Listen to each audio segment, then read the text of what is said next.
Good morning mga kasaka. Ito po ipakikita ko sa inyo ang ating ginagamit mo sa ating organic agriculture. Makita nyo may imas po, may producer, may Ecobloom, meron pong soil conditioning. Ito po. Ngayon ito naman po yung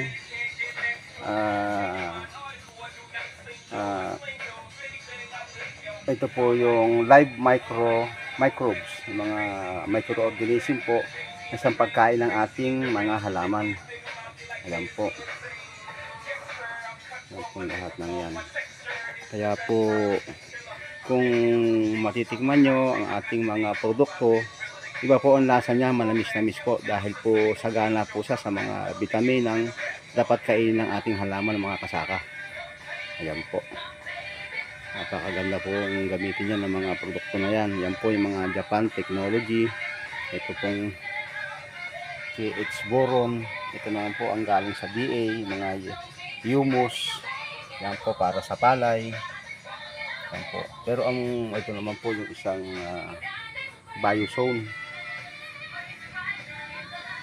May mga boron din po yan. Pero ang importante po itong isang to.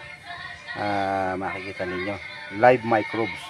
Pag inilagay po natin yan sa ating mga halaman, nabubuhay po yan, dumadami po yung dapat kainin ng ating halaman. Exclusive lang po yan at hindi po binebenta. Pero ito po, for sale po yung mga mga yield booster, soil conditioning at saka KH Boron. Ito kayo mga kasaka. Sana po ay tangkilikin ninyo ang ating mga produkto dahil ito po ay safe kainin ng tao. Hindi po tayo makakasakit kagaya ng mga ginagamitan po ng sobrang tapang ng mga synthetic. Okay mga kasaka, good morning po.